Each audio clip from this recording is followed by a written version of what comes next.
And when there is no realization, then this knowledge does not give the benefit. We are not able to take the benefit. So we are discussing the 9th chapter, which is the middle chapter of the Bhagavad Gita.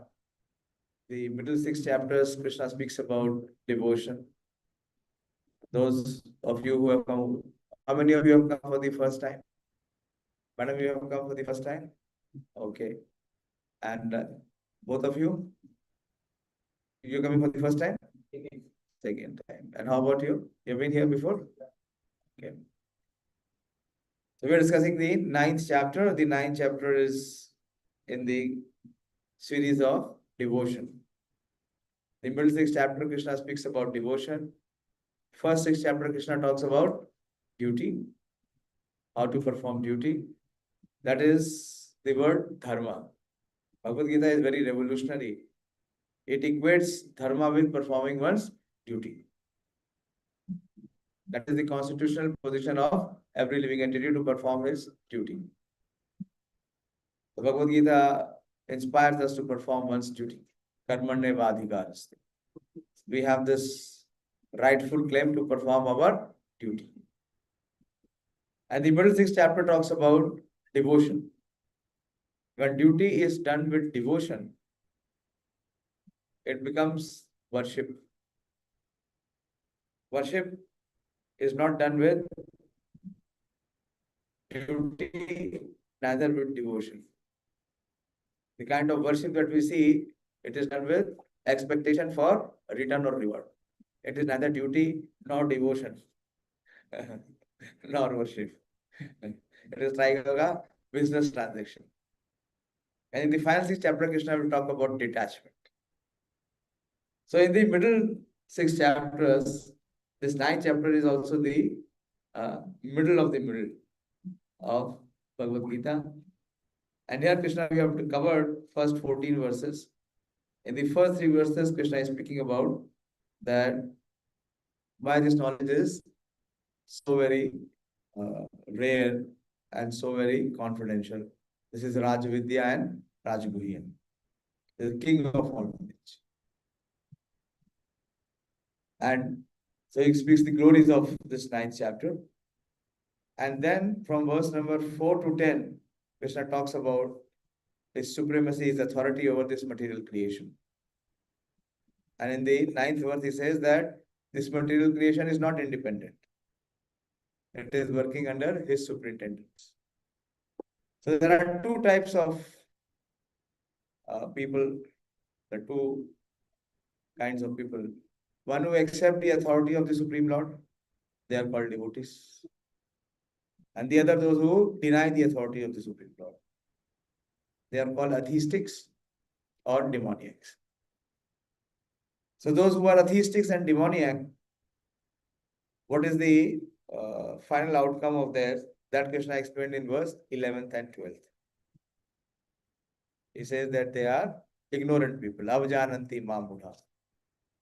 And those who are devotees, Krishna spoke about them in verse number 13 and 14. We have discussed so far. But there is some in between also.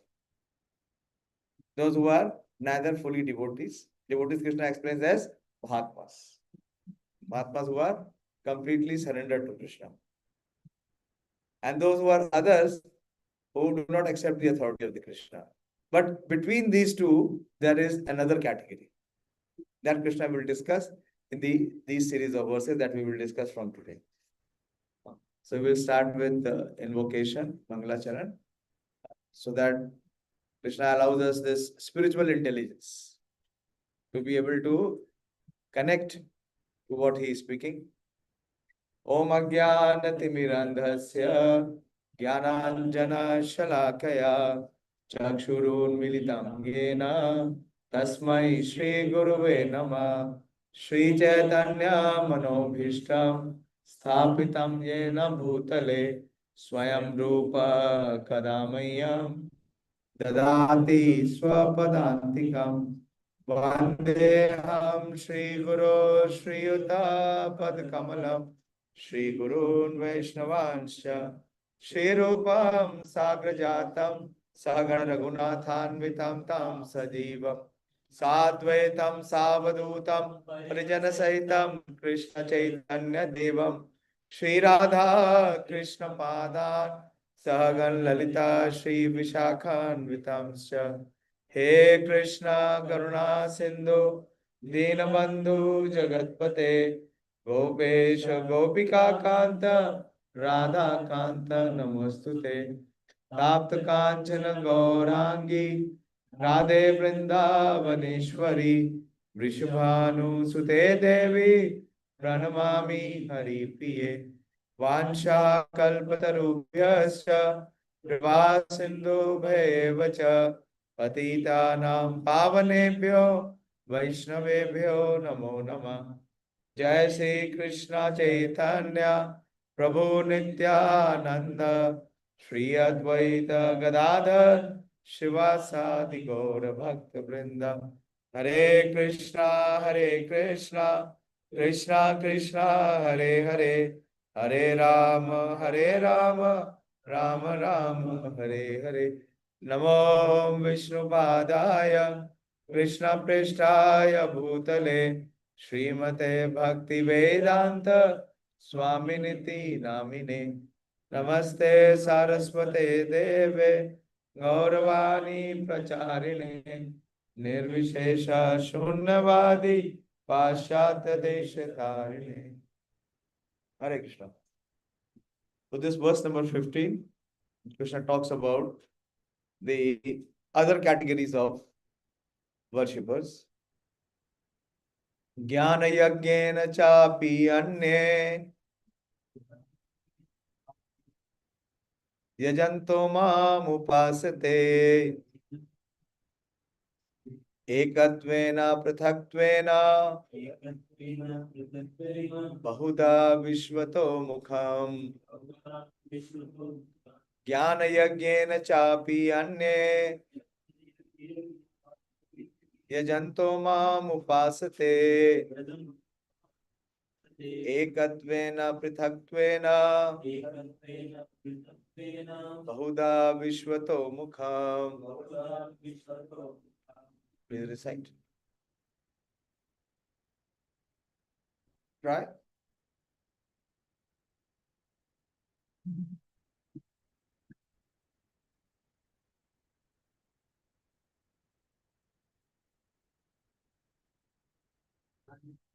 Yeah, try.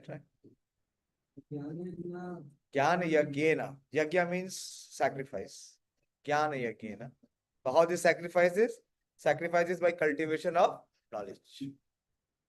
From where the cultivation is being done? From the Vedas. With a sacrifice. Jnana yajnena chapi anne.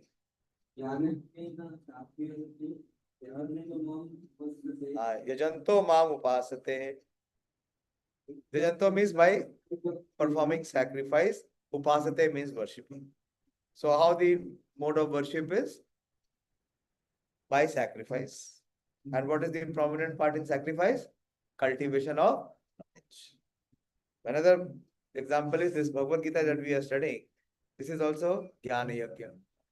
Krishna says in the concluding chapter that whoever is studying this sacred conversation of mine is worshipping me by his intelligence. It is higher.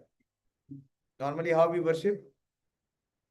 We ring the bell, we move the incense or the lamp, or we offer flower. It is all based on senses, by body and senses. Higher than body and senses is the mind, and higher than mind is the intelligence. So the higher form of worship. Jnana yajnena chapi anne. So he is distinguishing from those who he has spoken about in the previous verses. The previous verses he is talking about the pure devotees, the Mahatmas, and he is talking about those who are grossly foolish, mudhas. So he is saying there are other category. Anne means others. There are others. And how do they worship? They worship through the cultivation of knowledge. Jnana yajnena chapi anne yajanto mam upasate. And in this jnani, there are three categories. What are the three categories? Ekatvena. Ekatvena means those who consider themselves as one with the Supreme. Then Prithaktvena, those who consider themselves different or different. And Bahuda, Prithaktvena Bahuda. Bahuda means many. There are many theories or misconceptions or misnomer about the Supreme Lord. The three of them is prominently here. Half of the world is thinking they can become God, or I am God, you are God, we are all God. This is Advaitva, oneness, Ekatvena. The other category is Prithaktvena, different, but Bahuda. Bahuda means many. There are many gods. And the third is Vishwato Mukham. That is, Vishwa means the universal. So the universal form of Lord. People are considering light is God, sun is God, ocean is God, but that is not the case.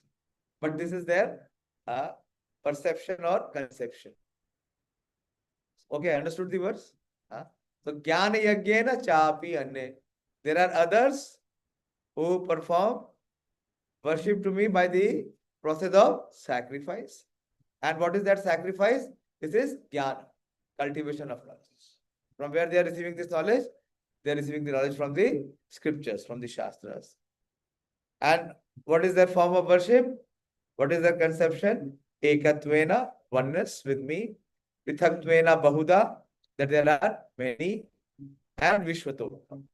So others who engage in sacrifice by the cultivation of knowledge worship the Supreme Lord as one without a second. This is called monoism, monist. That everything is one. Then second is Prithaktvena, and duality, and there is diversity. And third is in the universal form.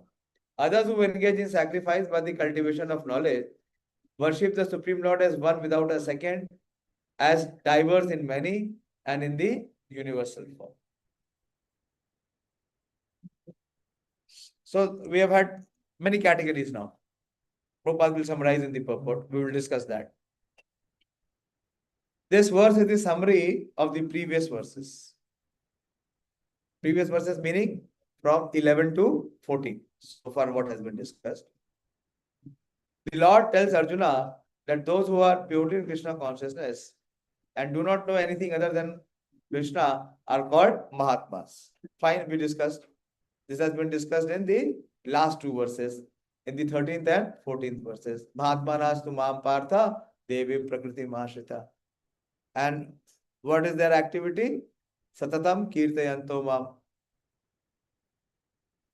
Yet there are other persons who are exactly not in the position of Mahatma, but who worship Krishna also in different ways. As many persons, as many opinions. Have you heard? Everyone has his own opinion, his own way. And he considers his own way to be the best way. Some of them have already been discussed as the distressed, the financially destitute, the inquisitive, and those who are engaged in the cultivation of knowledge. So previously in the 7th chapter, Krishna spoke about 4 classes of men. These are pious people who approach Krishna. Chaturvidha bhajante mam jana sukritino Arjuna. It was in 7:14. It is audible.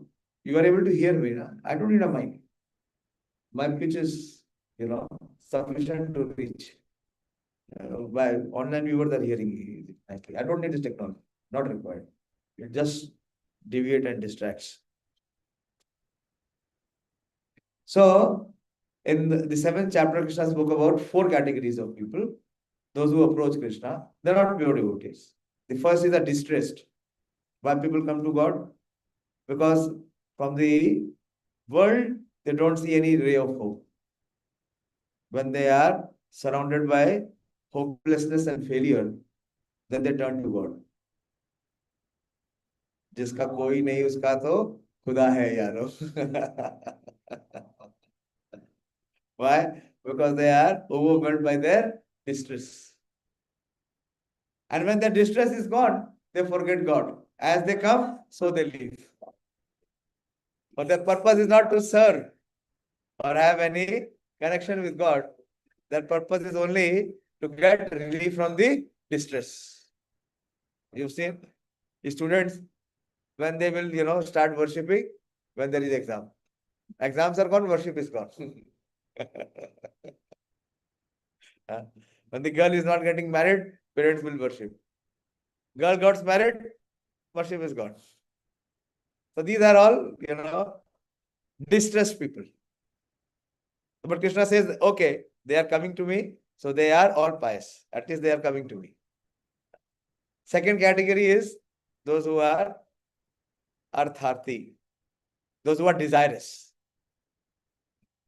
Desirous means they have a lot of material aspirations. They want a lot of enjoyment. And they have realized that on their own, they will not be able to fulfill it. So what they want to do? They want to add the Supreme Lord with themselves. Like we go to Tirupati, Tirupati gets the maximum donation. Why? Because people make Balaji their business partner. Balaji is our business partner. So what will happen? The profit that they will get, they will give one part to Balaji. And rest part they will enjoy. And they have a fear, if I remove Balaji, then the profit will be removed. So they give something. If there is no profit, they will not go to Balaji. They will stop going to Balaji. So these are all opportunist people. But still they are coming to Krishna. So Krishna is giving them acceptance. This is the magnanimity of Krishna. Like a child. What a child does, he comes and approaches his father. Why? Because he wants to get some pocket money. The third category is higher, which is the inquisitive. Those who are searching, those who have had this awakening. So they begin to inquire. Now, who am I? What is life? What is death? Why do I take birth? And why do I die? And what is the purpose of life? So these inquisitive people, that is a higher level of consciousness. When there is some awakening. Unless and until this awakening is aroused in the heart, one has not come to the human platform. He remains on the subhuman platform. So these are called the inquisitive people. So they want to know who is God. So they also approach. And the fourth is those who are in knowledge. Those who are in knowledge. So Krishna has already discussed about these four category of people in the 7th chapter. So Prabhupada is saying here, some of them have already been described as the distressed, the financially destitute, the inquisitive, and those who are engaged in the cultivation of knowledge. But there are others who are still lower. But the ones that are being talked about here, they are not in the same category. They are in a lower position. And these are divided into three. Ekatvena, Prithaktvena, Bahuda, and Vishwatomukham. He who worships, Ekatvena means he who worships himself as one with the Supreme Lord. This is first category, Ekatvena. He thinks he and the Lord are the same. In a sense, he has this understanding that he is not this body. He is spirit soul. And spirit soul is eternal. So he considers himself as in oneness with the Supreme God. This knowledge is not wrong, but this knowledge is not complete. It is like saying that the river and the ocean are the same. No, they are not the same. The river comes and merges in the ocean. The ocean remains the same, but the river is lost. They are not the same. The ocean cannot merge in the river. Can the ocean merge in the river? No, they are not the same.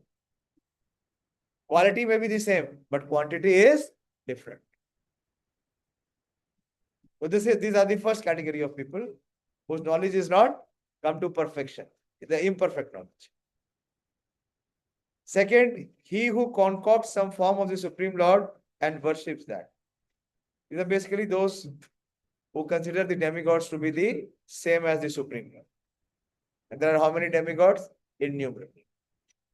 So they consider the demigods to be the same as the Supreme Lord. And their conception is that it is the Supreme Lord has diversified into many. Yeah. And worships that form. He worships that form. And third is who accepts the universal form, the Vishrup of the Supreme Personality of Godhead and worships that. So this part will be discussed. From 16 to 19, we will discuss how is the universal form of the Lord. What is the Vishwarup? Vishwarupa means, as I said, that seeing everything which is manifest in this creation, connecting it with the Supreme Lord, or considering it, not connecting, considering it to be the same. Out of the above three, okay?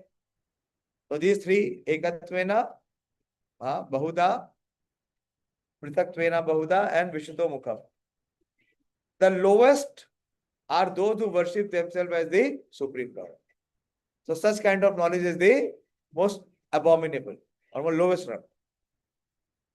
Thinking themselves to be the monist are more predominant, and such kind of people are very prominent in the world. They think they are the same as the Supreme Lord. Such people think themselves to be Supreme Lord, and in this mentality they worship themselves. In Sanskrit, it is called Ahangra Upasan. Ahangra Upasan means worshipping of the self. This is also a type of God worship. Then one may question, how can this be God worship? It is not like what we are thinking, that he is worshipping himself. First thing is that he is considering himself to be Brahman. He is considering himself to be eternal. He is not considering himself to be this body, or he is not considering himself to be the mind. When we think, what we consider ourselves, either body or mind. So one is not in knowledge, that is completely ignorance. So here the monoism is, that is saying that the spirit is the same.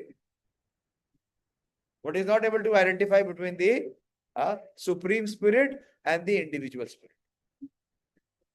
So that is the difference. So that is why this is the type of God worship, because he is worshipping the spirit. He is not worshipping matter. This is the distinction. So it is still considered, although it is lower, it is considered to be the spiritual platform. Why? Because he is worshipping the spirit. He is not worshipping matter. The others, they are worshipping matter. They are not even worshipping spirit. So actually it is not worship at all. Prabhupada is mentioning that. This is also a type of God worship, for they can understand that they are not the material body, but they are actually spirit soul. At least such a sense is prominent. Generally, the impersonalists worship the Supreme Lord in this way. They say, Naro Narayan Bhavet. Have you heard? That the human has become equal to the Supreme Lord. It can never be possible. It is like saying that the drop of water and the reservoir of water is the same. It is that saying that the sunlight and the sun is the same. Sun is the source of sunlight. They cannot be one. But because conception is not clear, that knowledge has not been fructified, that realization has not come, so they only see the oneness, but they are not able to see the difference. Like someone may say, the father and son is the same. No, they are same, yes. They come from the same family. They come from the same lineage, but they are not the same. They are two distinct individuals. And father will remain father and son will remain the son. And the son cannot become the father of his father. That is not possible. So Prabhupada is saying generally the impersonalists worship the Supreme Lord in this way. So this is the most abominable class of worshippers. Second class includes the worshippers of the demigods. Prithaktvena Bahuda. Those who by imagination consider any form to be the form of the Supreme Lord. So there is a distinction that there are demigods. So these demigods are the appointed administrators of this material world. Like an example is given that in the country we have prime minister or president. They are only one. There are not many prime minister or president. There is only one. So if we have the presidential form of government, so what the president does, he elects his cabinet of ministers or his state ministers. So if somebody tries to equate the minister with the prime minister or the president, that means that person is not in full knowledge. The prime minister may appoint many ministers or he may remove them also. It is his prerogative.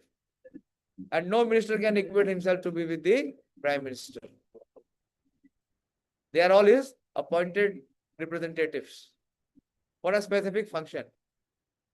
Like Mr. Modi may appoint someone as the education minister, or someone as the health minister, someone as the foreign minister, and so on. It continues. But he is not the same as what the other ministers are. So these demigod worshippers, this is what Prabhupada is saying, that those who by imagination consider any form to be the form of the Supreme Lord, that is not true. And the third class includes those who cannot conceive of anything beyond the manifestation of this material universe. They consider the universe to be the supreme organism or entity and worship that. The universe is also a form of the Lord. That is true. The universe is also a form of the Lord, but it is not his spiritual form. Like you see, prison house. Somebody is put into prison house. And he says this prison house is the representation of Prime Minister. Is it representation or yes or no? Yes, in a sense it is yes. Because it is governed by the Prime Ministers. Prime Minister governs the Council of Ministers, and in his council he has the Home Minister, and within the Home Minister is the Department of Police, and within the Department of Police is this prison house. But is the representation pure? No. It is only for those who are not following the law. Those who are following the law, they don't have to go there. We never go there. We don't know what it is. So these are the three categories which Krishna has. So now Krishna will explain. First, he will explain those who are worshipping in the universal form. So how they are worshipping in the universal form, how to be able to connect Krishna in the material manifestation. Krishna has spoken about it so many times, in so many verses. He said that Rasoham Apsu Kaunteya, that I am the taste of water, Prabhasmi Shashi Shuryayo, I am the light of the sun and the heat. So these are all material manifestation of the Supreme Lord. So he will explain now.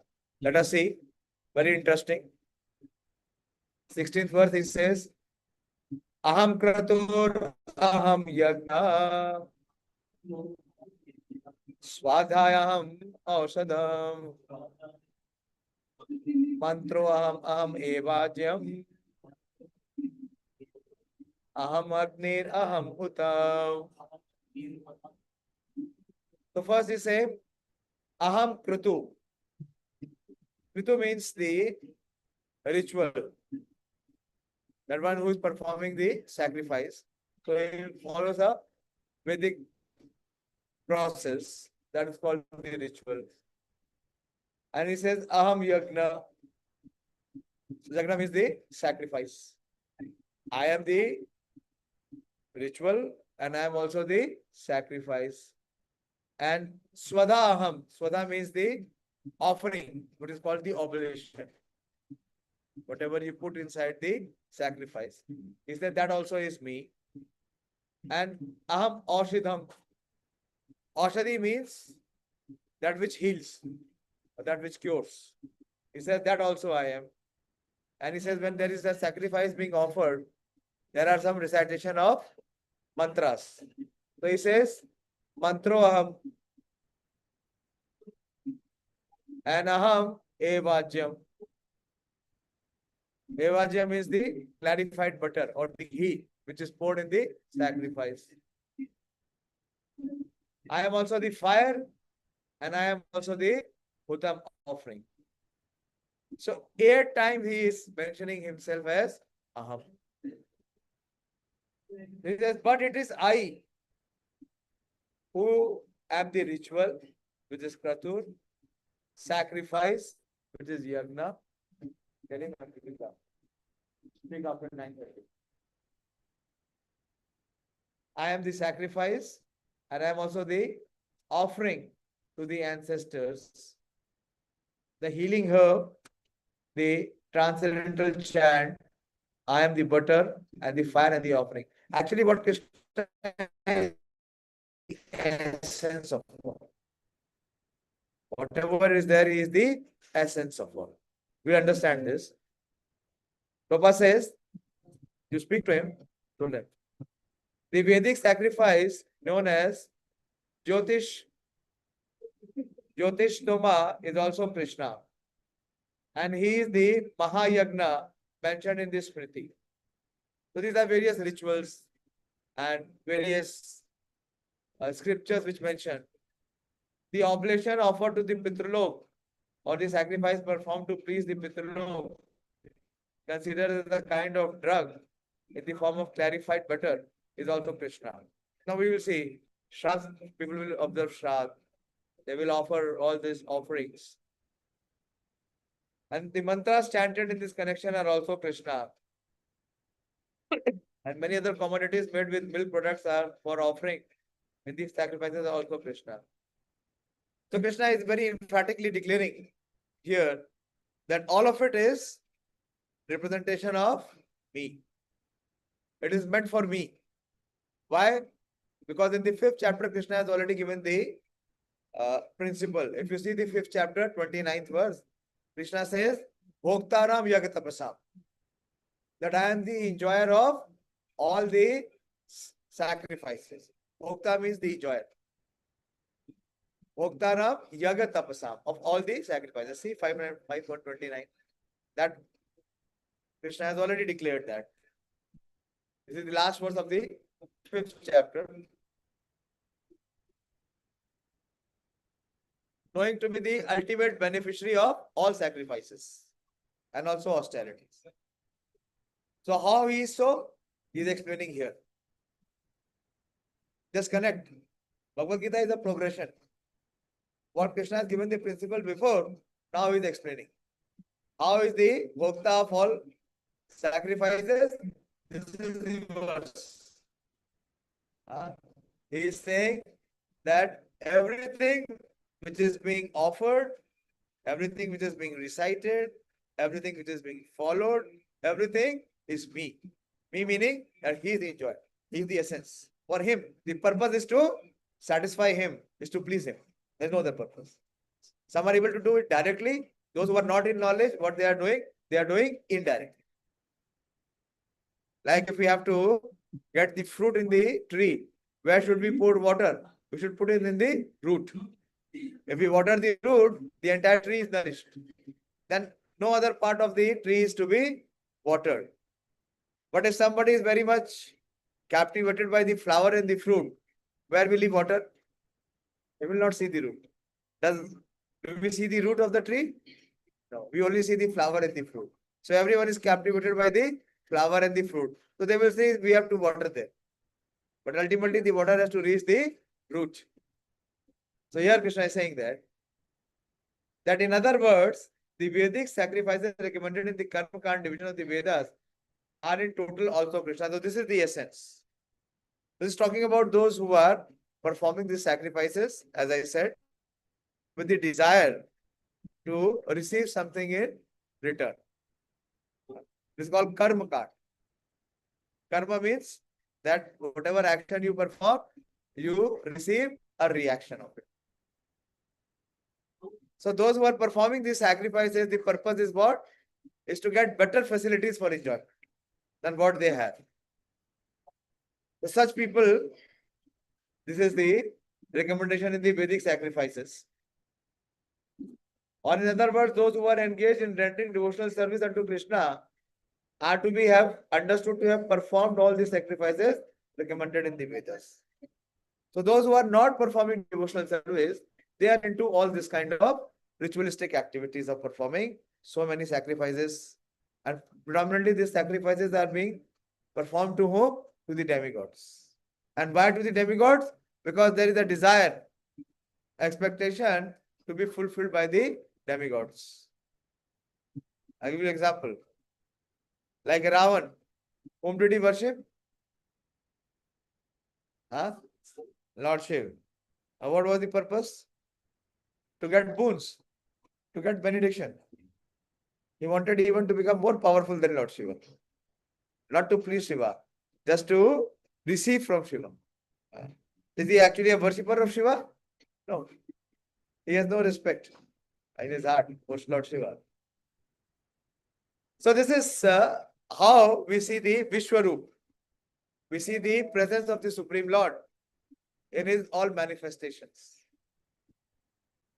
This is called the universal vision.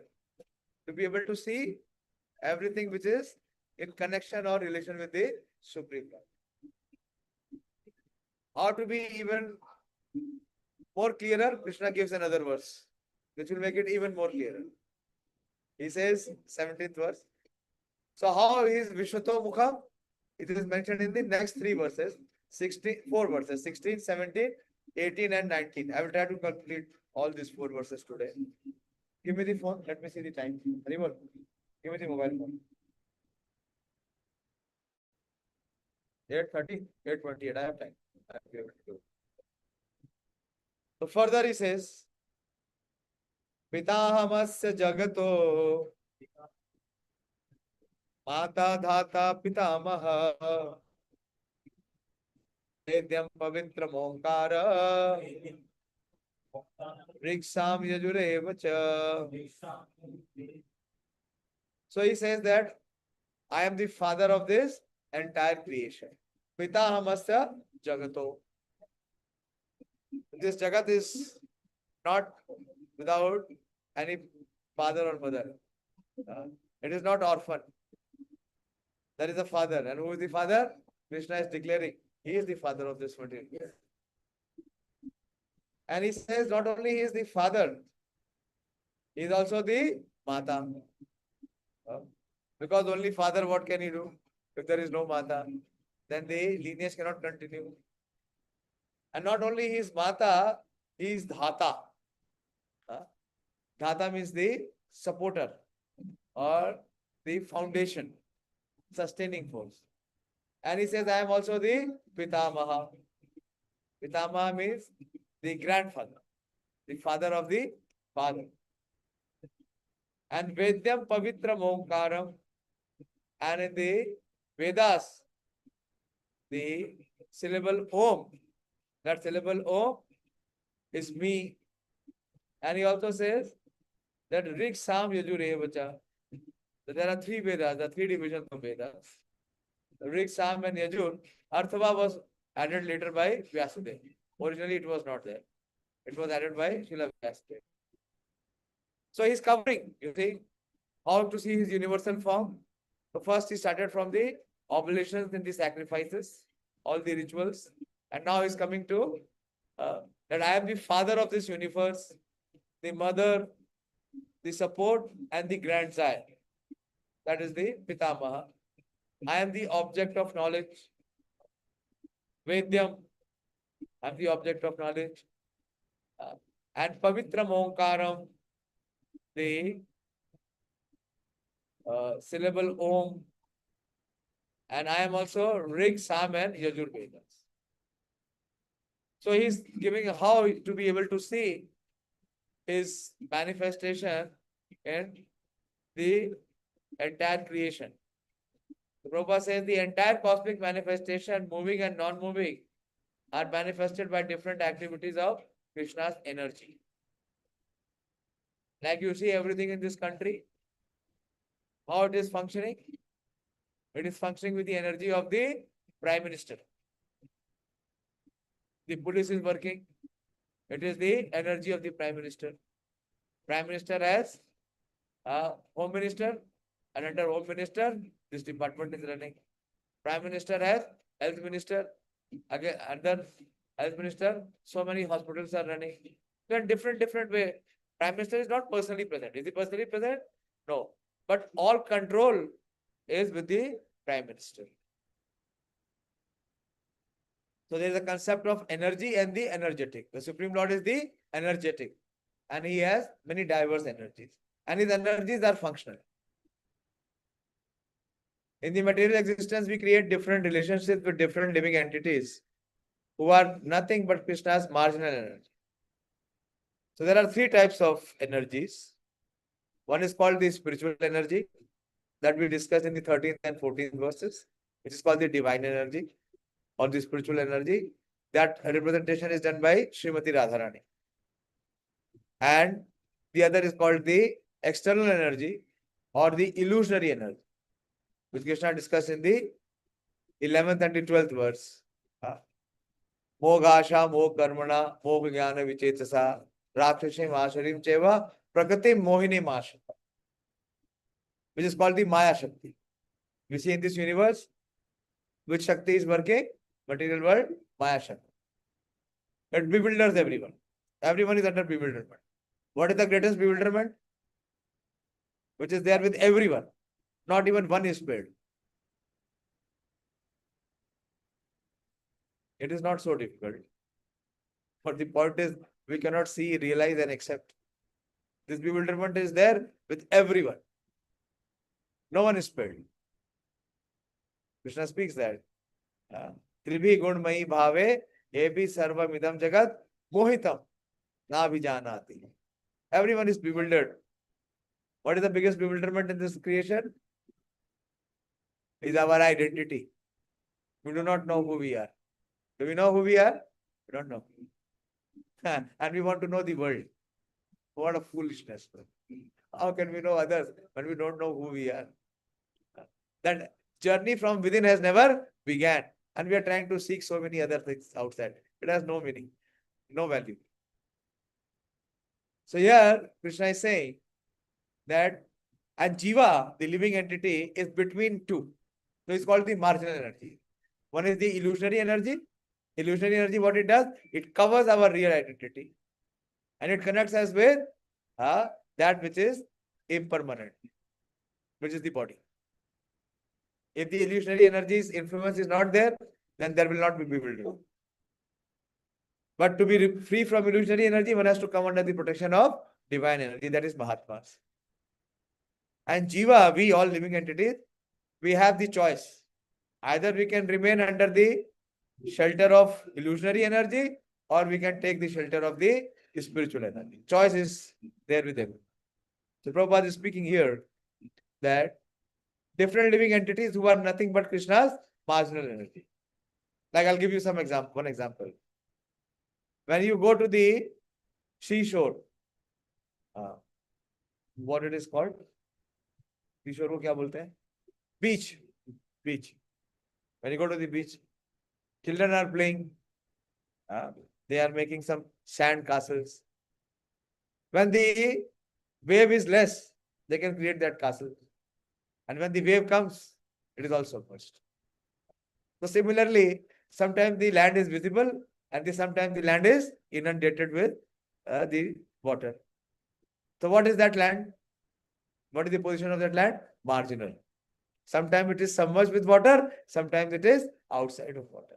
So similarly, the living entity, all of us have a choice. Either we can be under the illusionary energy, Maya, which covers our identity, or we can be under the spiritual energy, Srimati Radharani, which connects us with the spiritual energy, with the Supreme Lord.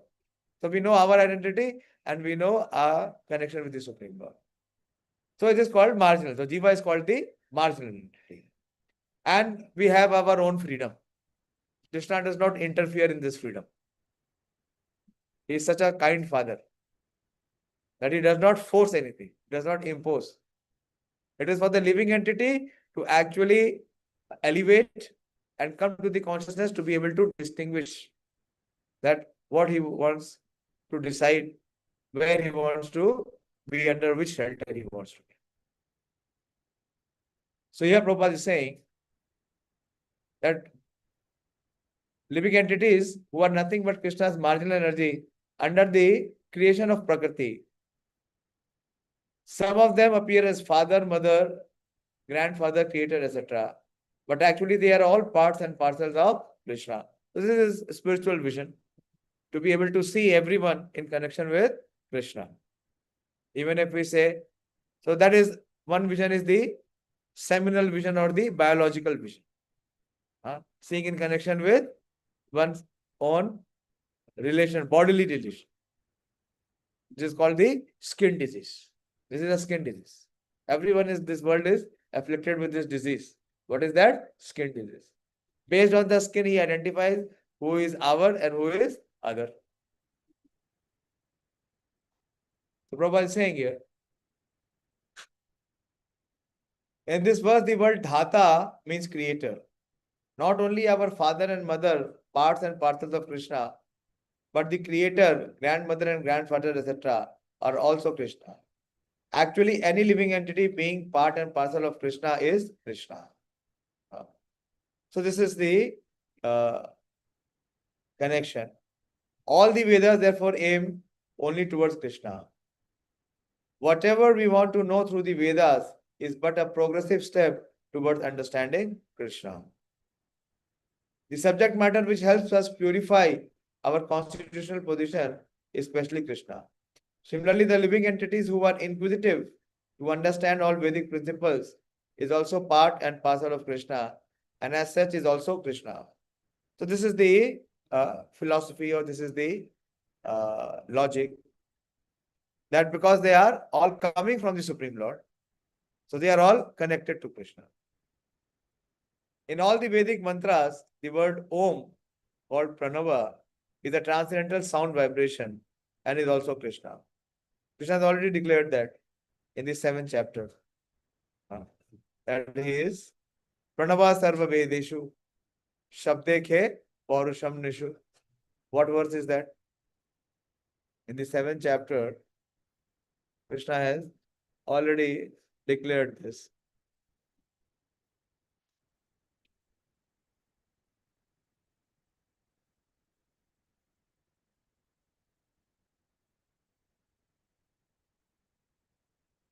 Eighth verse. Pranava Sarva Vedeshu.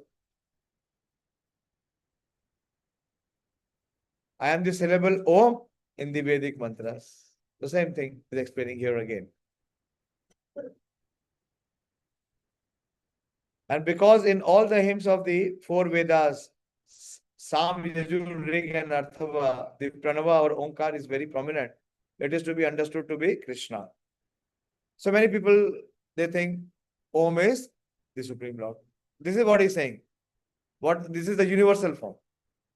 That what they do is, they take any part, any manifestation of the Supreme, and they consider it to be the Supreme. This is not complete knowledge. This is incomplete knowledge.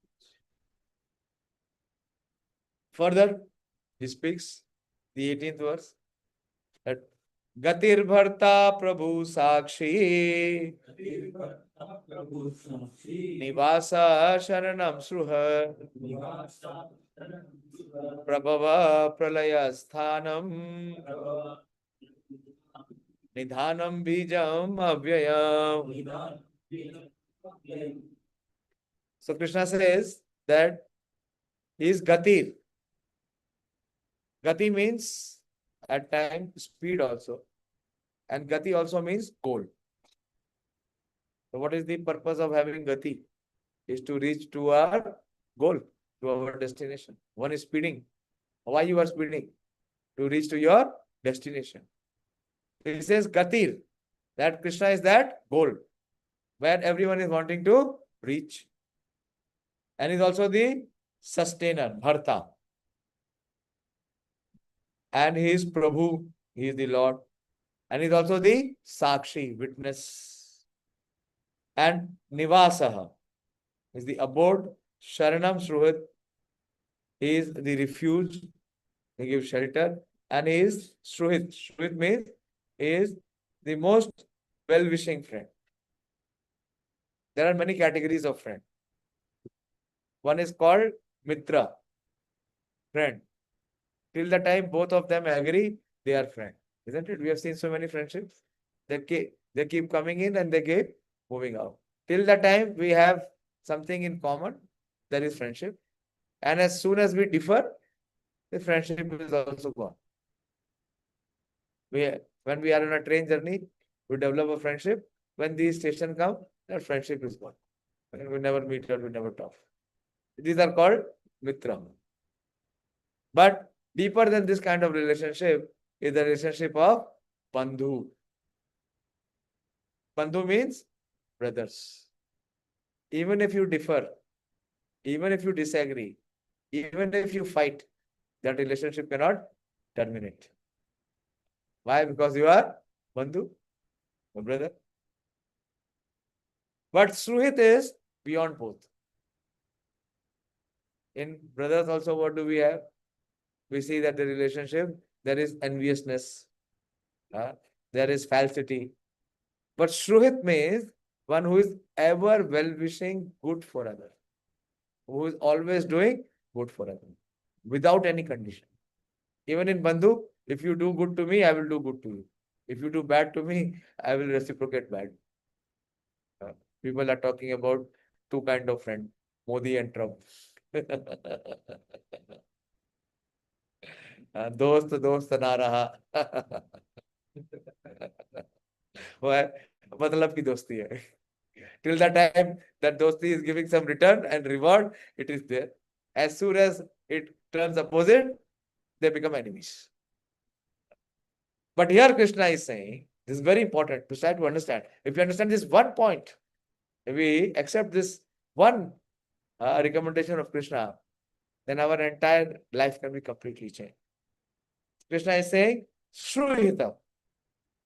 He is the ever well-wishing friend under every condition.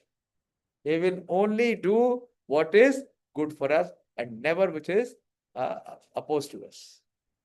Not on our terms. Please understand that. The problem with us is because we are very short-sighted and we have no spiritual conception. What we are thinking, material success is the only success. It is not so. Material, there is no success. There is only failure. Because matter will terminate. Man will die. It is a complete failure. Unless and until he comes to this spiritual platform, human life is a waste. So he's saying, he's Nivasaha, he is the abode, he is the Sharanam, he is the shelter, and he is always Shruhit. And then he says, Prabhava. Prabhava means creation. And Pralaya means the dissolution. And Sthanam means the place. Nidhanam is the resting place. Bijam is the seed. And Avyayam is which is imperishable. So Krishna is declaring here that I am the goal, Gatir Bharta. And he is Bharta, he is the sustainer. He is Sakshi, he is seated in the heart. How is our best well-wishing friend? Because he is with us always 24/7. Where is he? Inside our heart as the super soul.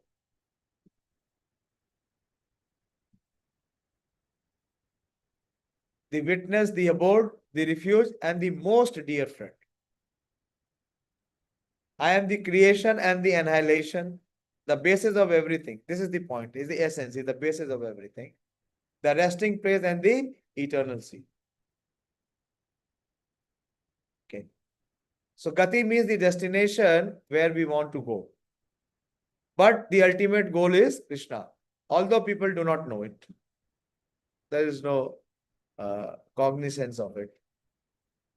One who does not know Krishna is misled, and his so-called progressive march is either partial or hallucinatory. Hallucinatory means imaginary, or like in a dream state. There are many who make as their destination different demigods. And by rigid performance of their strict respective method, they reach different places, different planets, known as Chandralok, Suryalok, Indralok, Maharlok, after leaving this body. Not in this body. It is a complete facade of those who are saying that they are going to the moon planet or sun planet is not possible. They can never go because it requires pious credits.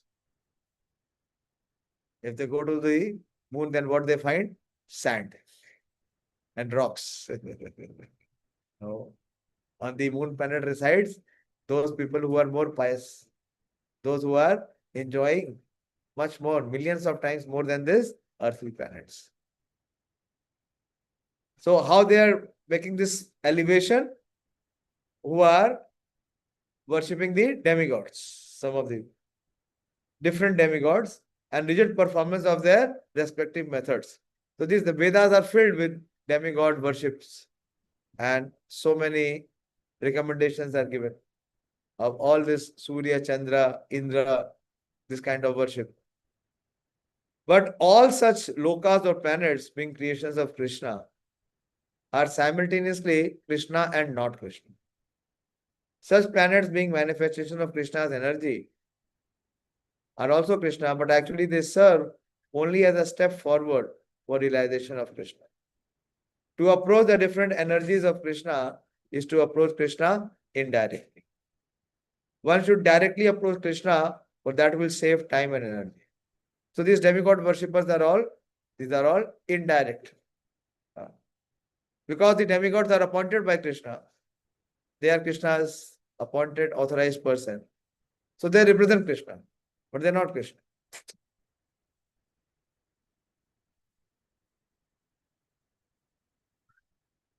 One should directly approach Krishna. Okay. For example, if there is a possibility of going to the top of a building by the help of an elevator, why should one go by the staircase step by step? Prabhupada is giving a example, a practical example. That supposingly you are on the ground floor and you have to go to the 15th floor. So you have two choices. Either you can take the lift or you can go by staircases. Choice is yours. Which one is better? Staircase? Staircase. Stairs. Yeah, you will take the stairs. Yeah. Why you are speaking? First here.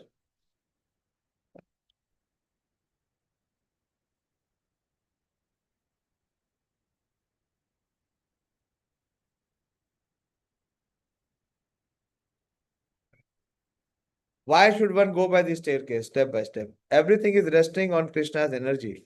Therefore, without Krishna's shelter, nothing can exist. That Krishna has already explained in the 7th chapter. Sutre Mani Gana Iva.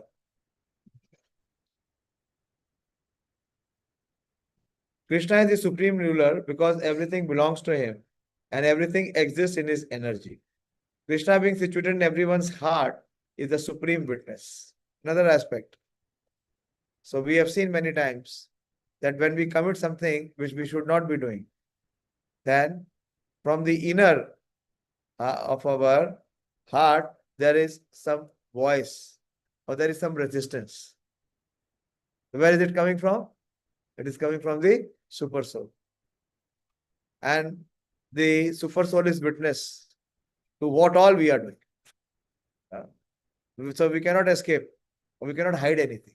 It's not possible to hide. Nothing can be hidden.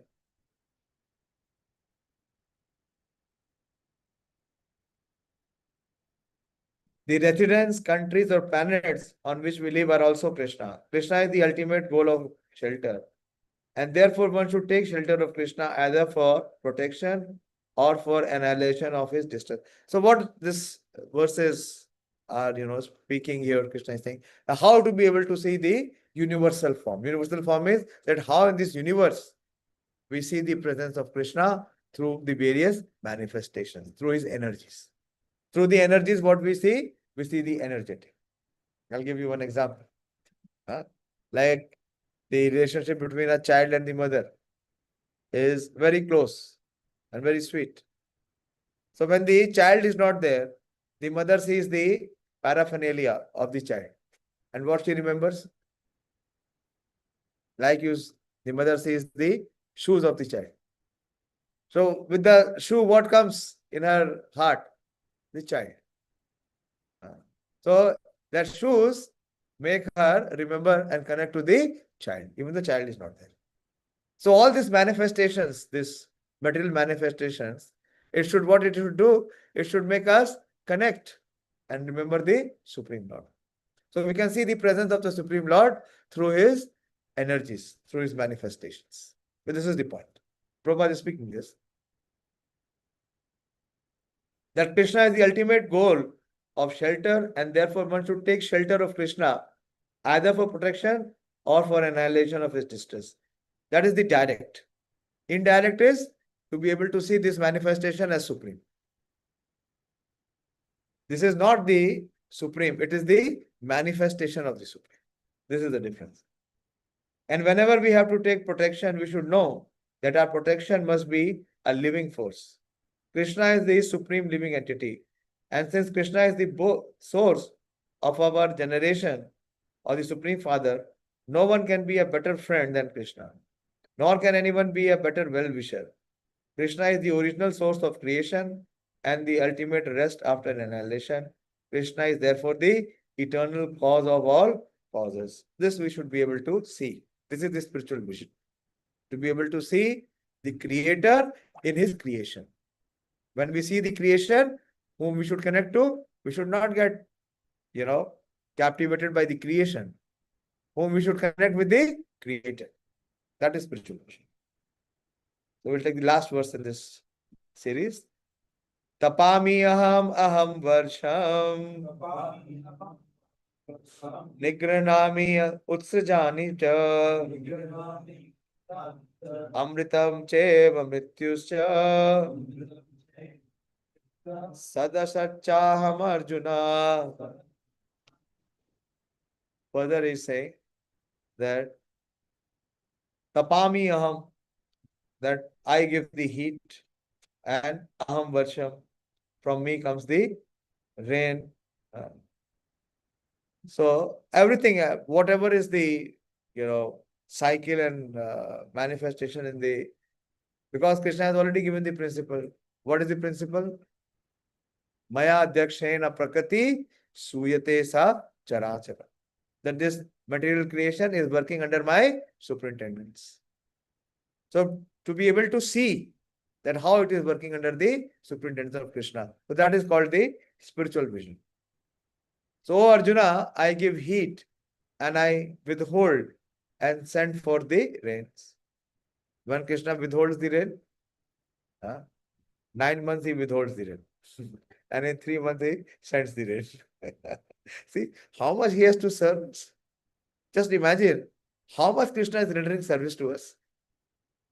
In so many ways, I mean, just see how much gratitude and how much indebtedness we should have in our heart. Therefore, every aspect of our life, we are completely dependent on Krishna. When we will come to the 15th chapter, Krishna will say, even I am the one who provides the food. I am the one who nourishes the fruits and the vegetation. And I am the one who digests. Without his support, we cannot digest also. We cannot produce. We cannot do anything without his support. I am immortality. And I am also death personified. Amrit is immortality and Mrityu is death. So when we become devotee, then for a devotee there is no death. If one becomes a devotee, that is a big question. If one becomes a devotee, there is no death. Why? Because he conquers death. He realizes that he is not this body. And his relationship with eternal with the Supreme Lord. So he conquers death. And if one fails to become a devotee, then what he meets? He meets death. And Krishna will speak that Mrityu sarvaras chaham. He comes in the form of death. Both spirit and matter are in me. What is Sat and Asat? Sat is spirit. That means it never dies. And Asat is that never exists. That is matter. Purport. Krishna by his different energies diffuses heat and light through the agency of electricity and the sun. So how he uses his agencies or his energies. During the summer season, it is Krishna who checks rains from falling from the sky. And then during the rainy season, he gives unceasing torrents of rain. We are experiencing, at least this year we are experiencing. Too much rains. The energy which sustains us by prolonging the duration of life is Krishna. And Krishna meets us at the end as death. I've already given in which scenario. Scenarios are different for different class of men. By analyzing all these different energies of Krishna, this is the point. Prabhupada is finalizing here. By analyzing all these different energies of Krishna, one can ascertain that for Krishna, there is no distinction between matter and spirit. Or in other words, he is both matter and spirit.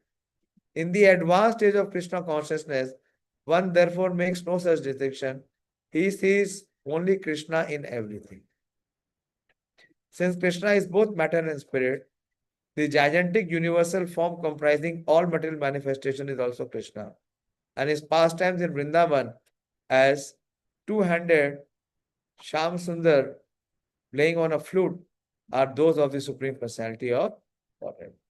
So the greatness is to be able to see the connection, to be able to see the control, or to be able to see that who is the source or who is the foundation. So everything which is manifesting, the source of it, the foundation, why everyone's attention is going to he is playing, and why our mind also wants to be playful. We are giving this summarization. Have we understood this principle? Will we apply this principle in our life? If we do that, then we will see we will be free from duality. We will be free from duality. And as soon as we become free from duality, there will be no pain. There will be no pain or distress in this material existence. So that vision, Krishna is giving us through these verses in Bhagavad Gita. Okay, so I'll stop here. I think my time is also over. I have just 2 minutes left to 9. But we took this section. This is called the to be able to see the energetic in his energies. So when we see the sun rays, so where are the sun rays coming from? The sun. To be able to see the source. Hare Krishna. Any question or any doubts, please ask.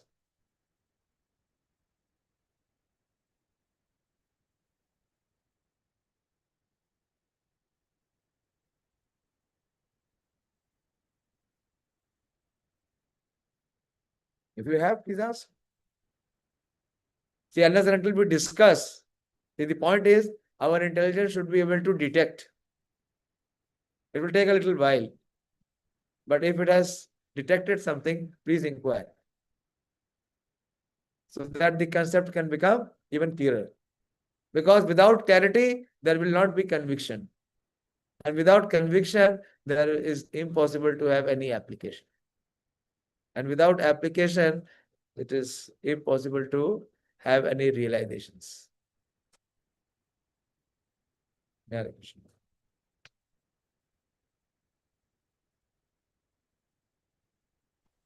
Prabhu ji Hare Krishna. Hare Krishna. Yes. Prachi. Yes, madam. Go ahead.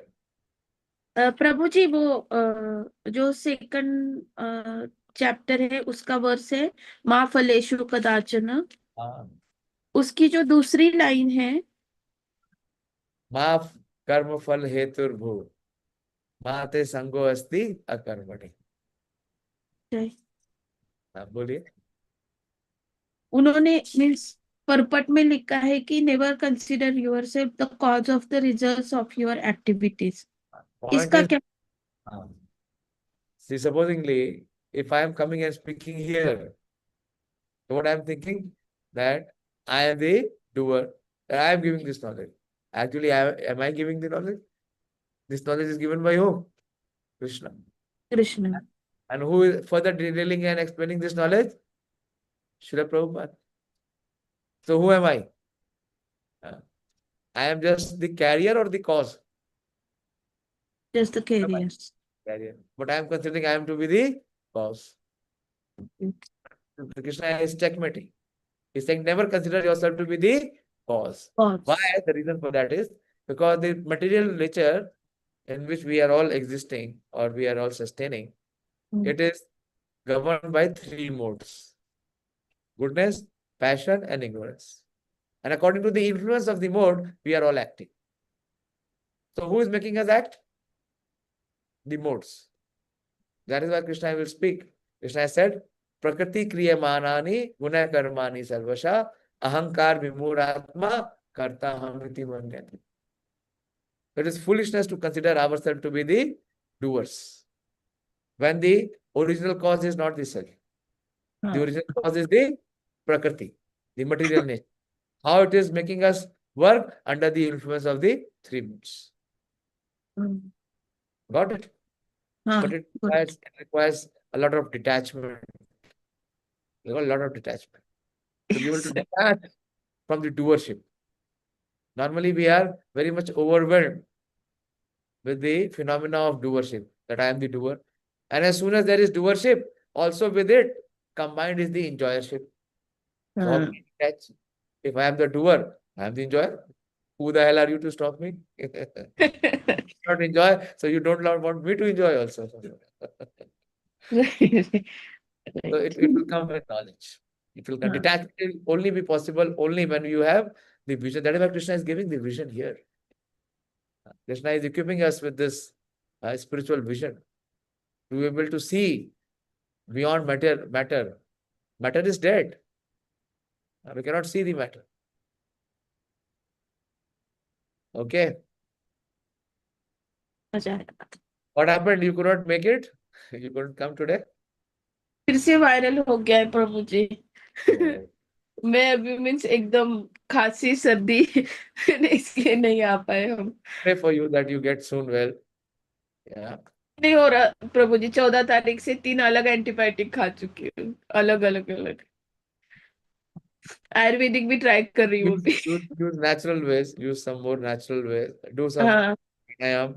This will increase your immunity. Important. Because हाँ. in this too much of rainy season, the bacteria is overactive. Virus is overactive. And when the immunity is low, it impacts, it attacks.